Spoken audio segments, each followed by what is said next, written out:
je vais le partager, je pense, sur LinkedIn, si jamais c'est pas trop con.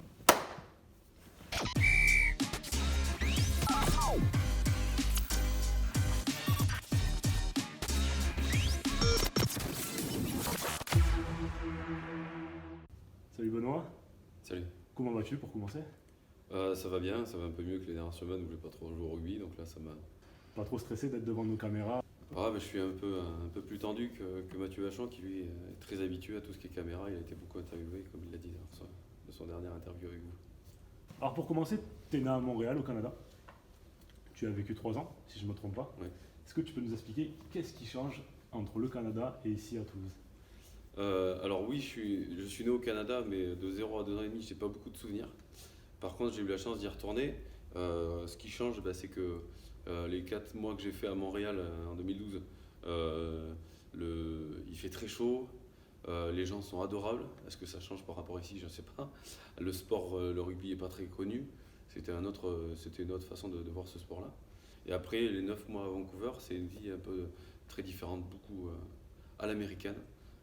Il y a aussi peut-être un peu plus de soleil ici, je me trompe ou... Alors oui, par rapport à Vancouver, on va la comparer à une ville comme Biarritz où il pleut souvent, c'est très vert, donc c'est très joli, mais ils vivent pas de la même manière que nous. C'est-à-dire que même s'il pleut, ils vont courir les mecs. Nous, dès qu'il commence à faire un peu mauvais, on va de suite aller sur le synthétique, là-bas ils se posent pas la question. Tu es international, ex-international canadien. Tu as joué des Coupes du Monde. Qu'est-ce que ça fait justement de jouer devant des milliers de personnes, mais aussi de jouer contre de très grands joueurs de très grandes nations?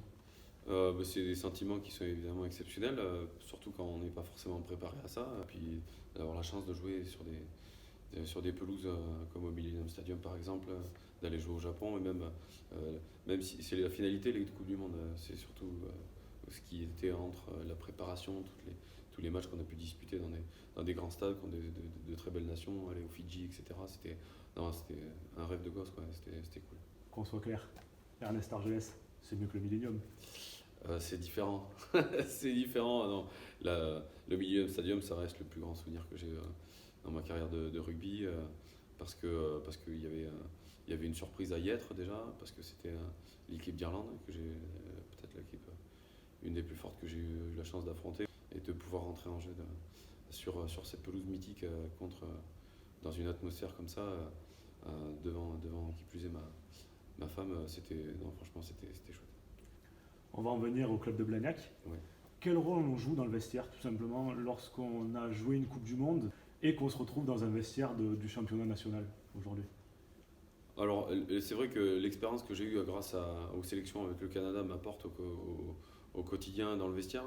C'est pas ce qui fait que j'ai ce rôle-là, c'est un rôle qui est plutôt naturel. Au fur et à mesure des années, on s'est imposé avec plusieurs autres gars, et c'est assez spontané. L'idée, quand on est un leader, là justement, c'est de faire partager cette atmosphère sans pour autant faire en sorte que comment dirais-je, quand on aborde les phases finales, on va tous les aborder d'une manière différente.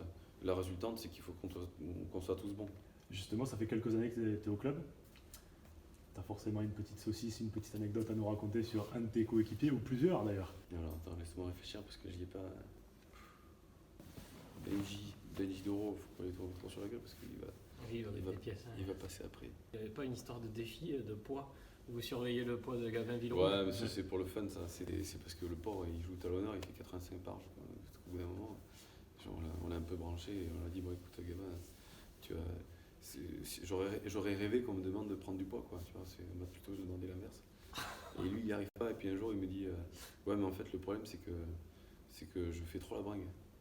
Donc là, je dis avant, il me dit ouais, parce que quand je fais la bringue, j'arrive pas à manger le lendemain. Donc là, c'est pour dire, c'est les Narbonnais, ils sont un peu. Le JA vous a mis quelques pièces aux avant lors de la dernière interview. C'est le moment de vous venger. Non, mais après, Jean-André, ça reste un super mec, et puis il est là pour. Il participe énormément à la bonne ambiance, et puis voilà, il faut pas trop le brusquer, parce qu'on sait que les vieilles personnes, elles sont assez sensibles. À force de prendre des gros plats d'eau, parce qu'il a jamais plaqué un mec de sa vie, et à force de tomber et de rouler en arrière, il s'est fait une fracture de la hanche, donc là, il arrête le rugby temporairement. Mais voilà, écoute, on lui souhaite le meilleur. Je crois qu'il va faire un petit match à Dubaï dans pas longtemps. J'espère qu'il va arrêter de se gratter la tête pour savoir quand est-ce qu'il va reprendre le rugby. Puis surtout, ça commence à se voir, parce que là, comme dirait notre ami Mignona, il commence à avoir des sacrées tuiles. faut que tu nous révèles un grand mystère. On va revenir sur ton côté canadien. Ok. Est-ce que tu peux nous donner la vraie recette, soit de la poutine canadienne, soit des pancakes? Alors, pour les pancakes, il faudrait demander à ma femme. Pour la poutine, autant je suis fan du sirop d'érable, ce qui a fait qu'à un moment donné, j'en mettais peut-être un peu trop sur mes œufs le matin quand je me faisais des omelettes, quand il y avait plus de sirop d'érable que d'œufs, c'est qu'il y a un problème. Mais j'ai jamais été vraiment renversé par la poutine. Et par contre, les pancakes, ouais, le matin, avec évidemment un peu bien compact là, qu'on puisse bien avoir de la bonne mâche avec des berries, des bananes, des framboises avec beaucoup de sirop d'érable dessus, puis s'il y a un peu de crème fraîche qui traîne, pour en mettre un peu. Dernière question par rapport au Canada. Oui. Il y a une grande chanteuse, tu sais, au Canada qui s'appelle Céline Dion. Oui. Est-ce que tu peux nous faire une petite interprétation, s'il te plaît? Ah putain, je saurais pas te dire. Il y a peut-être un autre mec. Attends, j'ai balancé une saucisse. JB, je vais en trouver une sur JB. J'en trouve une sur JB. Il se présente à la mairie de Bagnac, ça y est. J'en trouve une sur JB. En plus, j'en ai une sur JB. Putain, ça me fait chier parce que celle-là, s'il y en a bien que j'avais envie de lui mettre des excuses, JB, ça aurait fait du bien. Là, en ce moment, on nous a envoyé les plannings pour les prochains mois et il nous a dit surtout qu'il faut rien prévoir le 12 février parce que c'est la date de repli. Et la date de repli, donc du coup, il faut pas se prévoir de Cannes et JB, c'est le seul Gus qui ont joué Rodez à la maison. Au mois de décembre, et parce qu'il y avait Monseigneur Mathieu Vachon qui était qui n'était pas dispo justement, et qu'il avait un peu plu à Blagnac, Christophe avait fait décaler un peu le match en demandant à la mairie de le faire, alors que le Stade Toulousain avait joué juste après. Et du coup, c'était tombé sur le week-end de repli où JB devait partir, je ne sais pas si c'était pas à Londres avec sa compagne. Et le pauvre, il lui avait dit non, mais écoute, on a vraiment besoin de toi, donc il faut que tu sois avec nous, mais tu annules, mais on te remboursera. Et du coup, il a annulé. Bon, donc c'est pour ça que dès qu'il y a une date de repli, évidemment, il a appris qu'il fallait pas prévoir de planning. Est-ce que comme le dit JV, est-ce que c'est vrai que tu vas te présenter à la mairie du coup? Je me présenterai jamais à la mairie de Bagnac parce que si je le fais, je suis sûr que JB serait la première tête de liste opposante. Pour finir, du coup, on a une caméra qui a lâché, malheureusement.